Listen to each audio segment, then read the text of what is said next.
Estamos el día de hoy, quiero contarle, iniciando un estudio nuevo al libro de Habacuc, ¿sí? Si usted puede agarrar su Biblia, yo le recomiendo que agarre su Biblia, agarre papel, agarre notas para tomar notas, ¿verdad? Y podamos entender este libro pequeño, es un libro pequeño, el de Habacuc. Está en el Antiguo Testamento entre los profetas menores, así se llaman estos profetas. Hemos considerado poco a poco, hemos estado descubriendo que realmente no son profetas menores. Solo se les puso esto de profetas menores por darles un nombre, por darles un título. Sin embargo, el mensaje que estos contienen realmente tienen un calibre, pienso yo, un calibre de los otros profetas. Son mensajes fuertes, mensajes contundentes, que incluso son mencionados a lo largo del Nuevo Testamento también. Habacuc. Habacuc es uno de los considerados profetas menores por el espacio que ocupa y por la cantidad de mensajes que ocupa este profeta. No ocupa varios temas, ocupa un tema específico y por eso también se le llama un profeta menor. Sin embargo, déjeme decirle algo. El mensaje que este profeta ha dejado plasmado en la palabra de Dios le da un calibre de suma importancia, que creo que ha sido menospreciado, que muy pocos se han animado a enseñar, pero que vale la pena, mis amados hermanos, vale la pena entrar de lleno a este estudio. Entonces abra su Biblia, por favor, en el libro de Habacuc. Es un libro pequeño, solo para que usted más o menos vaya ubicándolo, ¿verdad? Después de Daniel está Isaías, Jeremías, Lamentaciones, Ezequiel, Daniel, Oseas, Joel, Amós, vayan contándolo, Abdías, Jonás, ya más pequeños, Miqueas, Nahum, y después de Nahum usted encontrará Habacuc, ¿sí? Después de Habacuc se encuentra el libro de Sofonías. Si usted ya encontró Sofonías, ya se pasó unas cuantas páginas. Tenemos nuestra Biblia entonces abierta en el libro de Habacuc. Y déjeme darle, antes de iniciar de lleno el estudio de este libro, déjeme darle algunos datos importantes que nos harán entender la razón de todo el libro, ¿de acuerdo? Lo primero, el contexto. Ponga ahí en sus notas contexto, ¿sí? Israel, el pueblo de Israel ha sido dividido en dos por los reyes que han existido, ¿verdad? No han sabido gobernar, ha llegado el pecado, e Israel se ha dividido en dos, el reino del norte y el reino del sur. Ahora, al reino de Israel le han tocado varios reyes y la mayoría, si no es que todos estos reyes que ellos han tenido han sido reyes malos, han sido reyes malvados que poco a poco han ido atrayendo la maldición y la destrucción y el cautiverio para ellos. Por el otro lado se encuentra el reino de Judá. Y el reino de Judá ha tenido, a diferencia de Israel, buenos reyes. Pero poco a poco han empezado también a aparecer los reyes malos. Y se ha empezado a intercalar también reyes buenos y reyes malos hasta el rey Josías. Usted tal vez conocerá algo del rey Josías, que pues fue considerado uno de los mejores reyes que tuvo el reino de Judá. Entonces, ha llegado el cautiverio. Ha llegado el cautiverio a Israel. Dice Israel está cautivo en otra nación a causa de su pecado. Y Judá también se ha mezclado, ya ha empezado a mezclarse con las otras naciones y con las prácticas pecaminosas que estas naciones tienen. Por lo cual, el castigo de Dios viene pronto sobre ellos. Quiero decirle entonces que cuando Habacuc escribe esta profecía, que es un poco diferente a las otras profecías, Judá todavía no ha sido cautiva, ¿sí? Todavía no ha llegado el cautiverio a ellos, pero va a llegar, y eso es lo que se le está anunciando, que ya viene el cautiverio para ellos. Tal parece que en los tiempos de Habacuc, la maldad se ha proliferado de tal manera que el profeta está asombrado y vea esto, porque lo va a ver en los primeros versículos. El profeta Habacuc ve que Dios aún no toma cartas en este asunto. Él está asombrado de ver todo el mal, toda la destrucción, toda la forma corrupta con que el pueblo de Dios vive en Judá, y Dios no hace nada, y Habacuc está asombrado de esto. La fecha aproximada en la que se escribe el libro de Habacuc está entre el año 612 a.C. al 580 a.C. Se lo repito, del 612 a.C. al 580 a.C. Recuérdese que de Cristo para acá los años se cuentan de 0, ¿verdad? Hasta el 2021. Y de antes de Cristo se cuentan también de 0, pero en manera contraria, ¿verdad? Entonces, el autor, como lo hemos dicho, es el profeta Habacuc. Lo dice el versículo 1, esta es la profecía que el profeta Habacuc recibió en visión. Ahora, algo muy importante en esto que yo quiero que usted vea a la hora de leer el libro. Este libro usted lo lee en cuestión de 10 minutos, todo el libro. Puede decir, ay, me leí un libro de la Biblia y me tardé 10 minutos. Sí, y hay varios libros. Habacuc es uno de ellos. Habacuc, a diferencia de los otros profetas, él no le da una profecía al pueblo de Israel o al pueblo de Judá.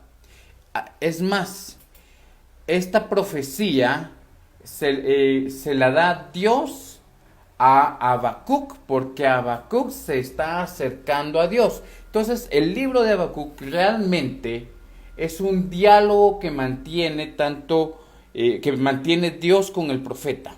Eso es lo que usted va a encontrar en este libro, un diálogo entre Dios y su profeta respecto a lo que va a suceder en el pueblo de Judá a causa de su maldad. El nombre Habacuc viene del hebreo Habakuk, ¿sí? Habakuk, que significa abrazar. Abrazar significa Habacuc. A mí me llama la atención esto porque su nombre, el nombre de Habacuc, refleja en gran parte el carácter que él tiene en este libro. Él, al ver toda la forma en la que su sociedad, en que la ciudad de Judá vive, él busca a Dios. Él ve el pecado, ve la maldad, ve toda esa destrucción del pueblo, y lo que Habacuc decide hacer es buscar a Dios, y tal pareciera que lo busca para que Dios le dé algún consuelo o le dé, óigame esto, un abrazo. Por eso posiblemente es que Dios a este profeta lo ha escogido, y justamente su nombre se identifica con esto, abrazo, Habacuc. Destinatarios del libro de Habacuc, ¿a quién le escribió? Se le escribió este libro al reino de Judá, ¿sí? No al reino de Israel, al reino de Judá, cuya ciudad es Jerusalén. Eso, bueno, más adelante iremos hablando de esto, pero también por el mismo libro iremos encontrando contenido de que este libro es también escrito para las naciones actuales, ¿sí? Para el pueblo de Dios al día de hoy, ¿sí? Esta también es una carta para usted y para mí, y va a ser interesante esto, va a ver usted cosas muy interesantes que tiene este libro, y que ore por mí. Ore bastante por mi hermano, para que Dios me utilice y yo le pueda transmitir este mensaje. El propósito del libro.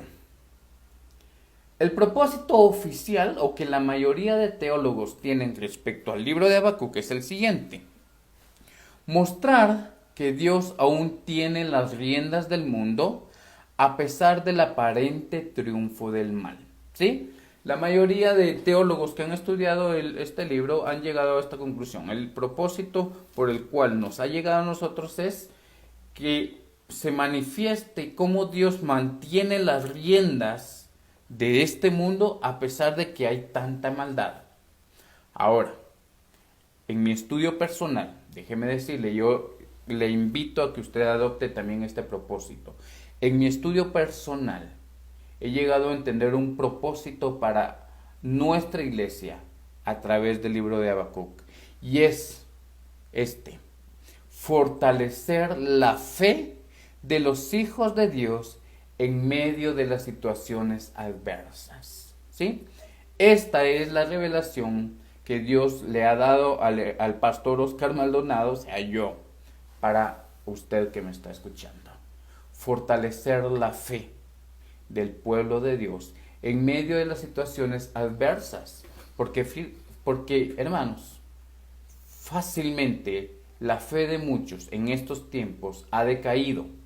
Y eso se echa de ver en la cantidad de conexiones que tenemos en el culto, en la cantidad de personas que están llegando al culto presencial, en la relación y unidad en lo que está manteniendo la iglesia, en los anillos de oración. Se está echando de ver cómo ha decaído en gran parte la fe del pueblo de Dios, ¿verdad? Entonces, ante estos tiempos difíciles, Habacuc es un libro que nos ayuda a fortalecer nuestra fe. Por lo mismo, oiga esto, el versículo clave de Habacuc es capítulo 2, versículo 4. Véalo usted.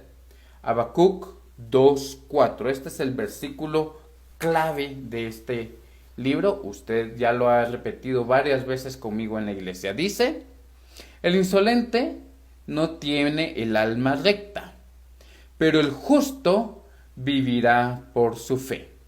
¿Sí? Nueva versión internacional. Vamos a estudiar este libro a través de la traducción Nueva Versión Internacional. ¿Sí?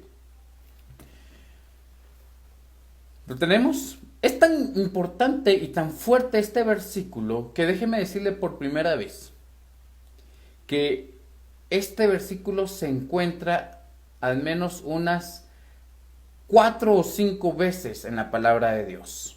¿Sí? Realmente se encuentra 6 veces. Se encuentra 6 veces en toda la palabra de Dios este mismo versículo, principalmente en el Nuevo Testamento.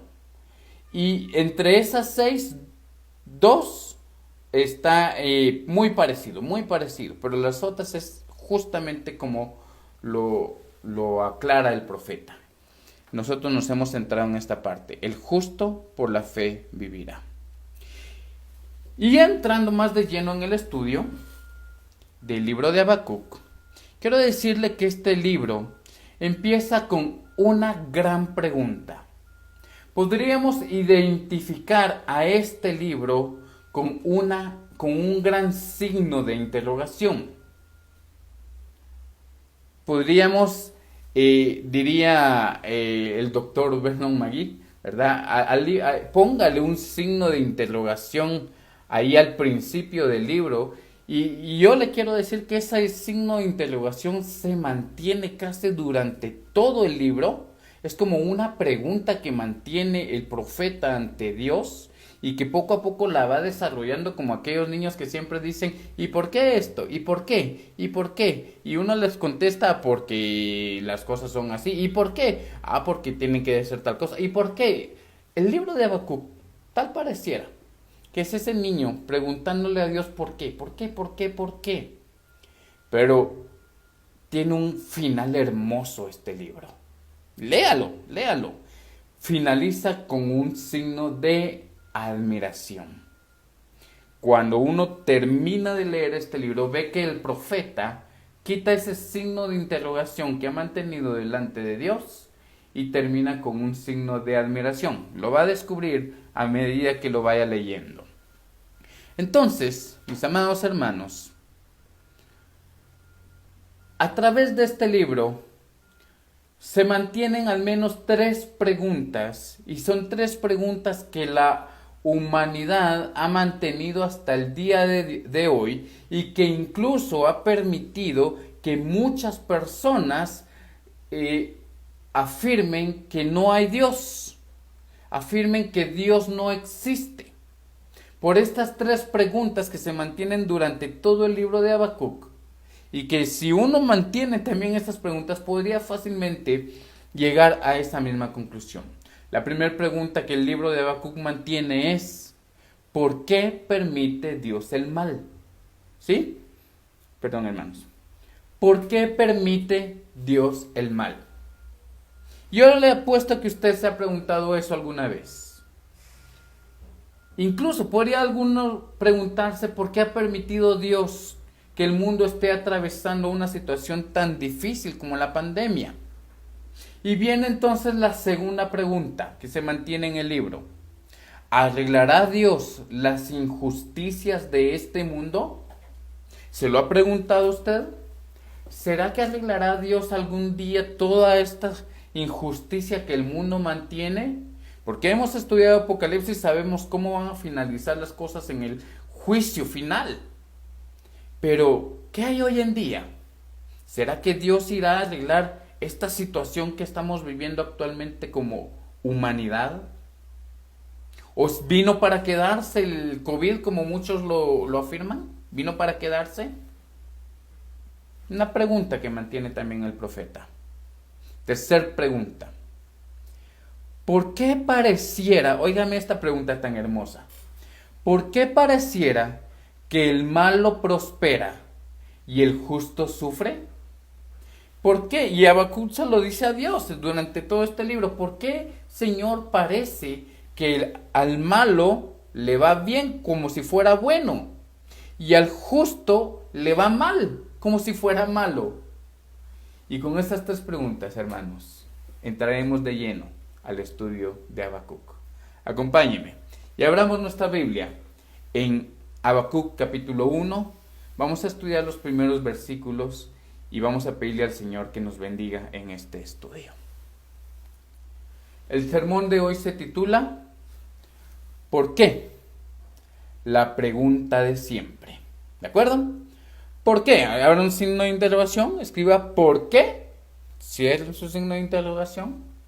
La pregunta de siempre. ¿Por qué? Veamos la palabra. Vamos a ver acá, desde el versículo 2, vamos a continuar porque ya vimos en el versículo 1, solamente nos aclaran quién es el escritor de este libro.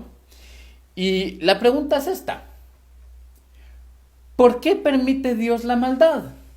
Viene Habacuc y le va a hacer una serie de preguntas a Dios, diciéndole ¿por qué permites la maldad? Y nosotros deberíamos preguntarnos también ¿por qué permite Dios la maldad?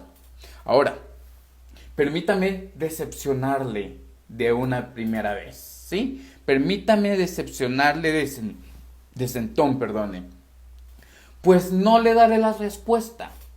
Dios mismo a Habacuc no le dio la respuesta a sus preguntas de por qué él permitía este sufrimiento, ¿sí?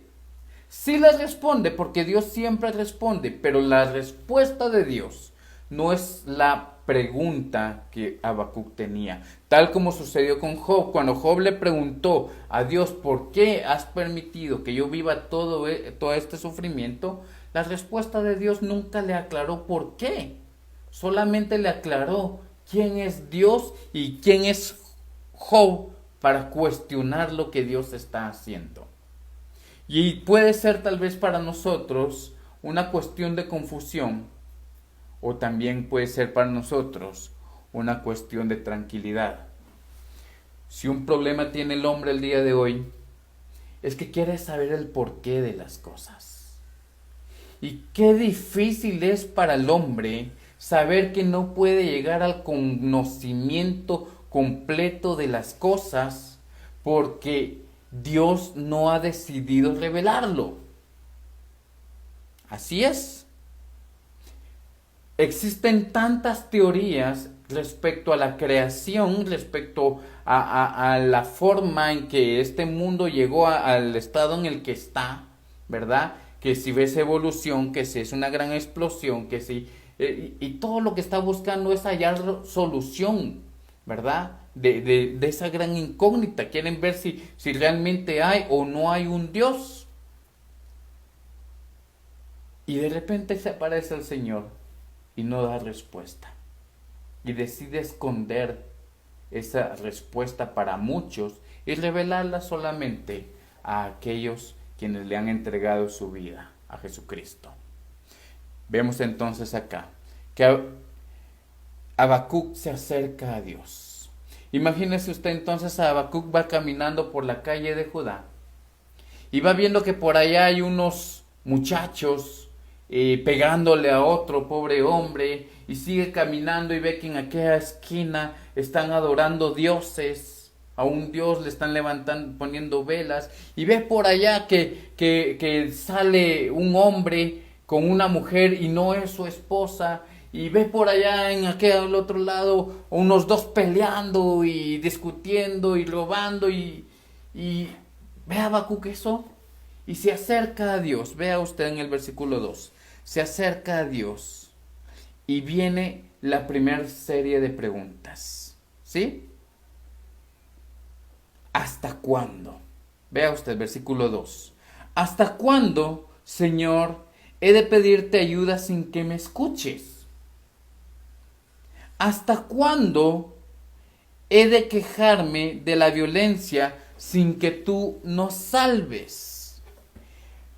Hasta cuándo que Habacuc le está diciendo a Dios dos veces, en todas las versiones, al menos en las principales versiones, más fiables versiones, Reina Valera, Nueva Traducción Viviente,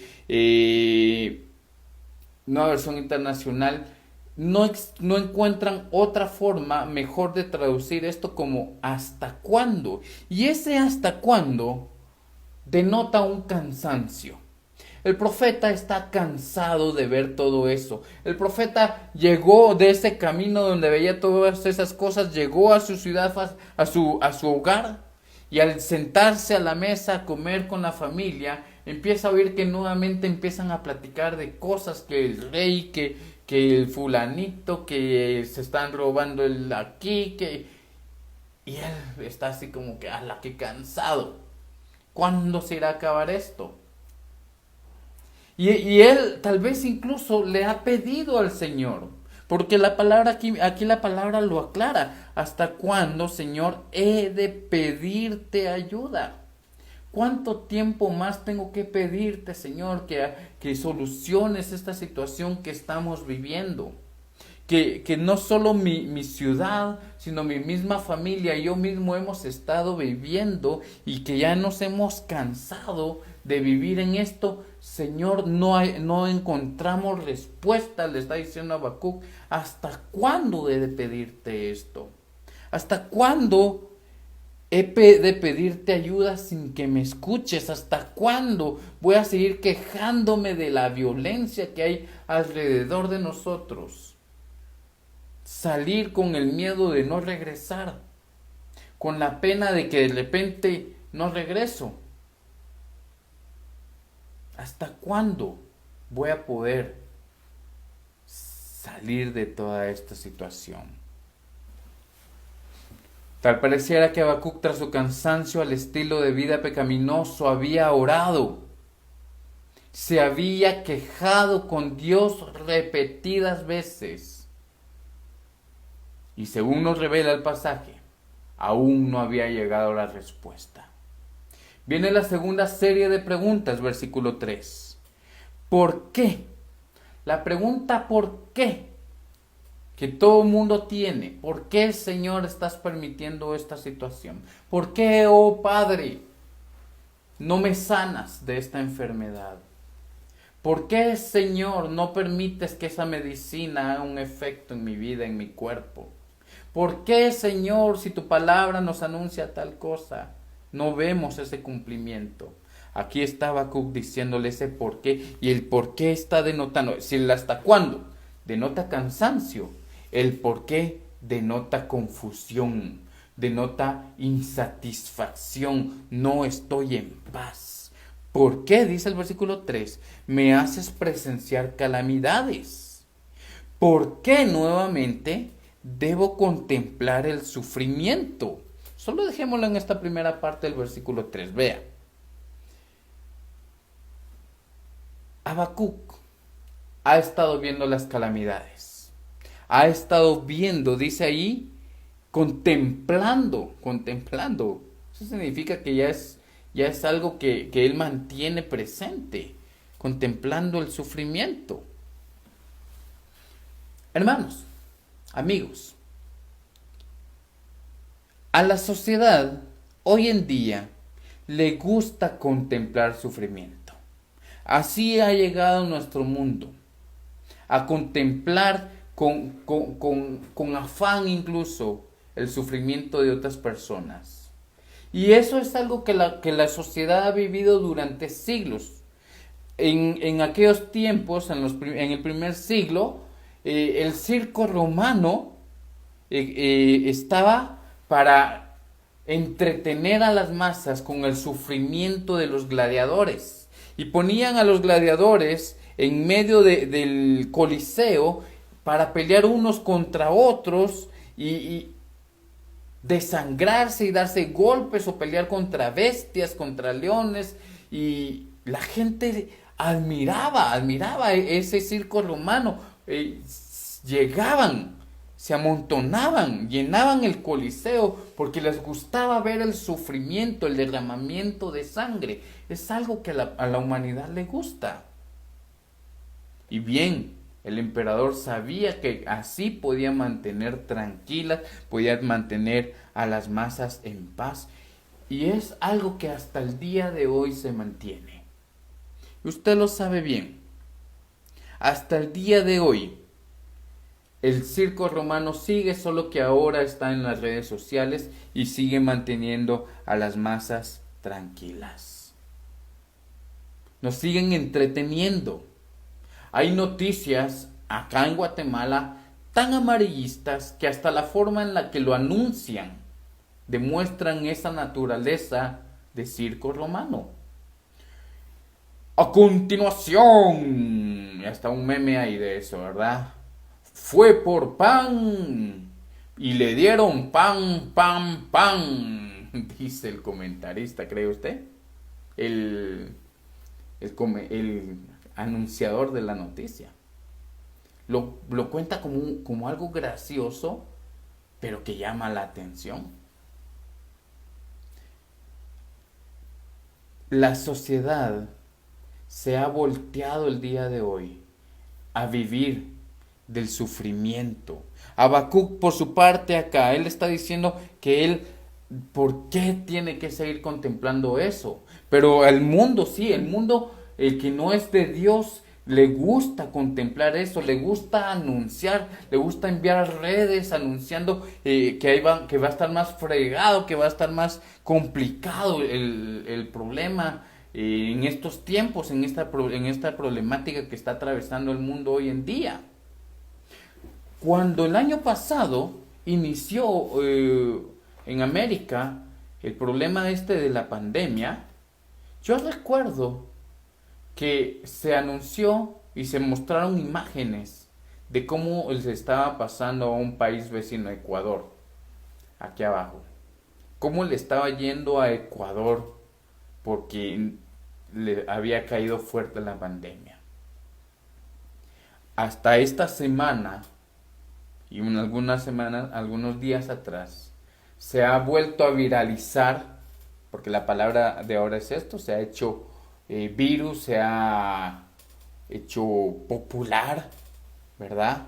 Se ha viralizado las imágenes de la India y de cómo en la India están sufriendo por la pandemia actual y cómo en la India no hay espacios para quemar ya a las personas, enterrarlas, y están sufriendo.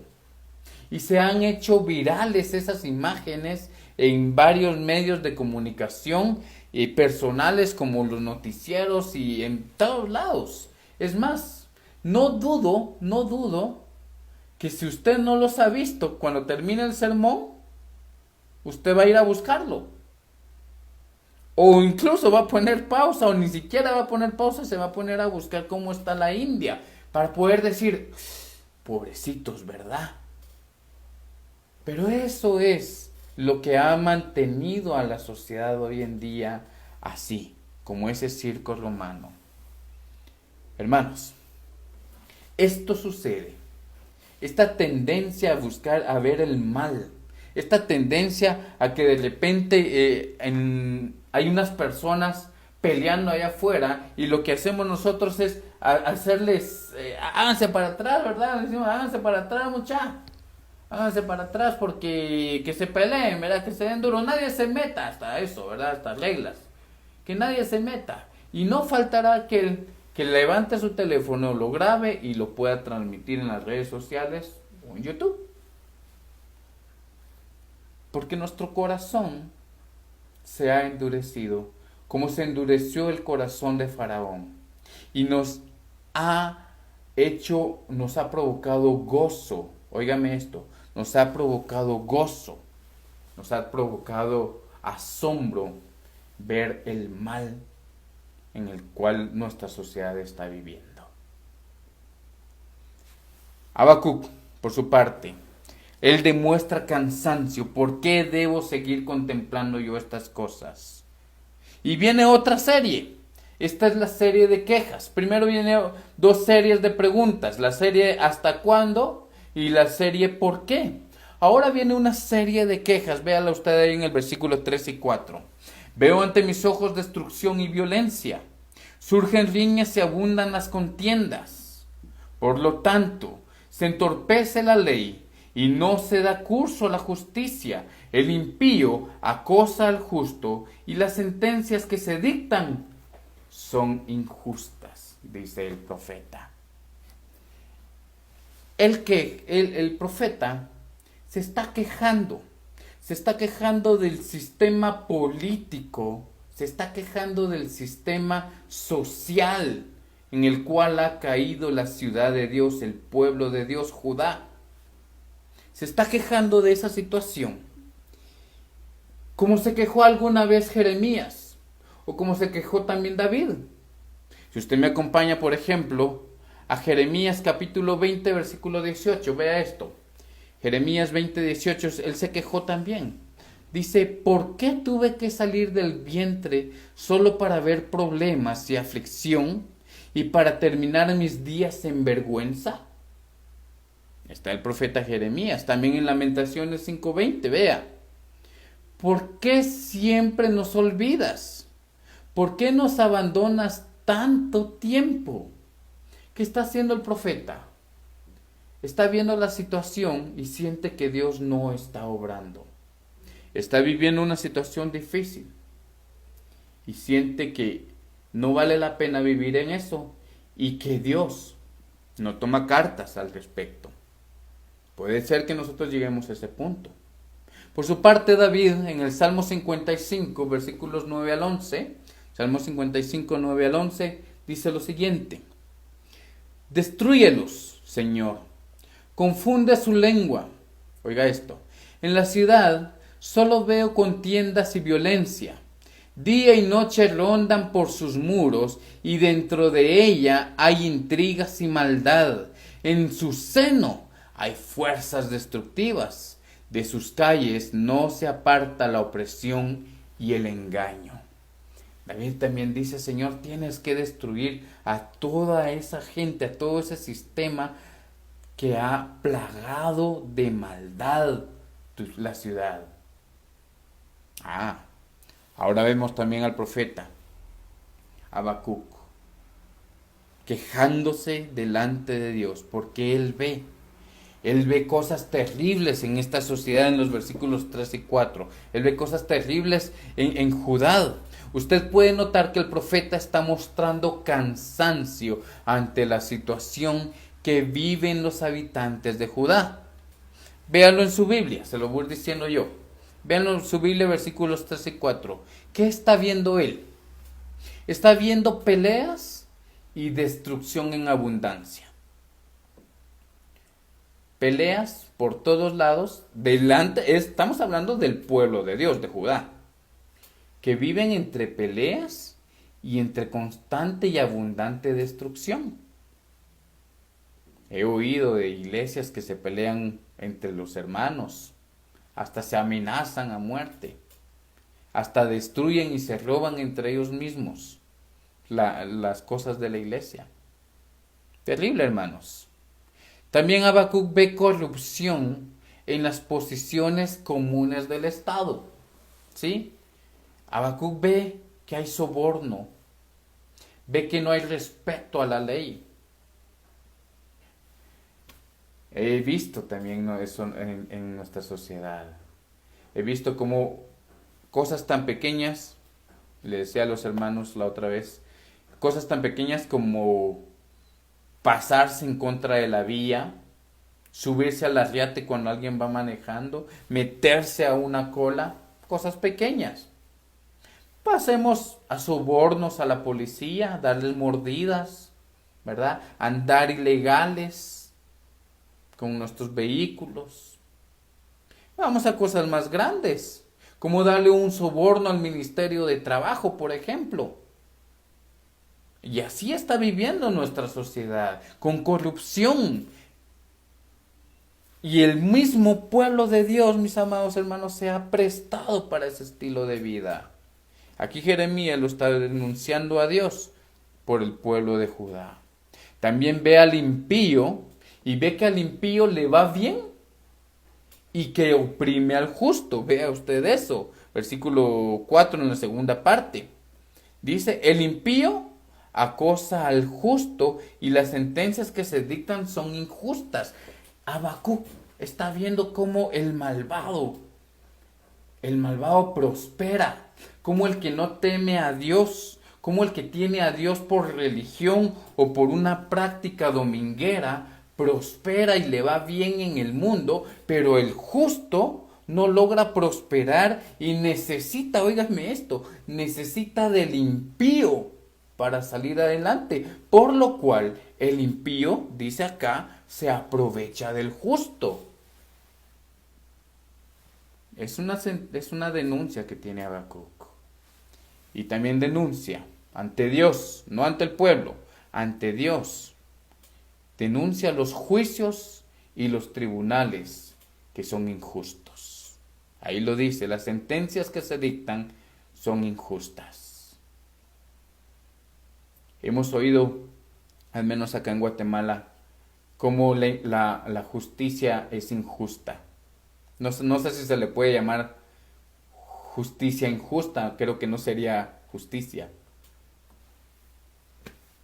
Pero hemos oído cuánta bulla se hizo porque arrestaron a unos hombres que se robaron llevaban unas pacayas, recuerdo yo, ilegales. Pero qué gran corrupción la que se maneja detrás de todo esto. Diputados, presidentes y funcionarios que roban en cantidad y ya incluso de manera descarada. Ya ni siquiera tienen pena de demostrar que están haciendo mal. Hermanos, estas son las denuncias que Habacuc tiene delante de Dios, porque él está viendo el sufrimiento, está viendo la maldad caminando palpable dentro de la ciudad. Y él le pregunta a Dios por qué, le pregunta a Dios hasta cuándo, mira lo que estoy viendo. Lee Strobel, un gran escritor de estos tiempos, comenta al respecto que el profeta se impacienta al ver que Dios parece tolerar tanta maldad sin decidirse a castigar a los culpables. Él le está diciendo esto. El profeta dice, no, ya Dios, hace algo. No puede ser que sigamos viviendo en esta situación. Y hermanos, este tipo de actitud se puede observar, como les he dicho, hoy en día en nuestra sociedad. No solo a nivel local, sino a nivel mundial. Hay sufrimiento. Y déjeme decirle que a veces pareciera que aunque oramos, que aunque le pedimos a Dios, pareciera que Él no actúa. Tal pareciera, óigame bien, que Dios no ha decidido aún tomar cartas en el asunto que la sociedad está viviendo hoy en día. Yo personalmente creo que la sociedad actual ha llegado a niveles más profundos que los de Sodoma y Gomorra. Creo que con menos fue destruida esa ciudad de Sodoma y Gomorra. Eso creo yo. Usted podrá decir, no, hermano, yo creo que si no fueran otras cosas. Pero es a nivel mundial. ¿Cómo se respira esa maldad? Es incluso dentro de la iglesia que ya se maneja un estilo de vida contaminado. Y a veces pareciera, mis hermanos, que Dios nos escucha porque le hemos pedido, pero aún no actúa. Así se encontraba el profeta Habacuc, solo que él lo está denunciando delante de Dios. Hermanos, es importante entonces notar esto. Es la primera parte del libro de Habacuc. Las preguntas de por qué hay tanta maldad y por qué sigues permitiéndolo. ¿Sí? Hay una peste que contamina el mundo y esa peste ha llegado hasta nuestra iglesia. Y no estoy hablando de la peste negra, ni estoy hablando del COVID-19, ni de otras pestes. Estoy hablando de esa mentalidad tan errada, tan alejada de los principios bíblicos, que han hecho de nuestra cultura y de nuestra política incluso una contaminación tan fuerte que nos oprime y no nos deja vivir en paz.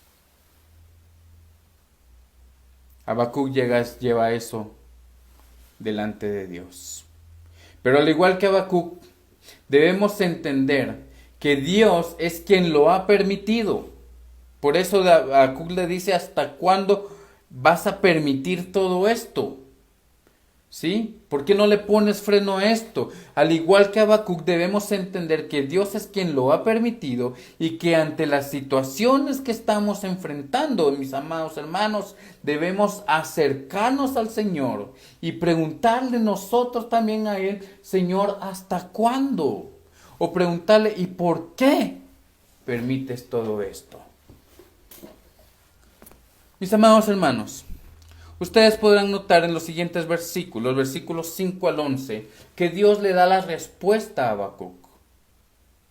Y de esto vamos a seguir hablando la próxima semana. La primera respuesta de Dios a Habacuc.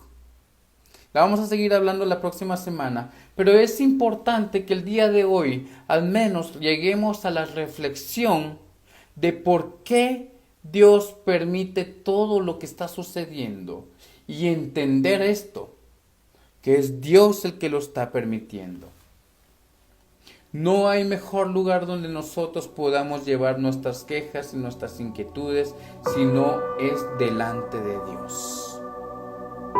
No hay mejor espacio donde nosotros podamos depositar nuestra confianza si no es en la presencia de nuestro Señor. La pregunta de siempre se mantiene hasta el día de hoy. Y quisiera, mis amados hermanos, quisiera que nosotros también, a través de esta enseñanza, podamos entender que es Dios quien está detrás de todo esto, pero que Él sigue al control de esto. ¿Sí? Hermanos, situaciones como estas que está viviendo el mundo, que el mismo Habacuc enfrentó, pueden hacer que nuestra fe decaiga.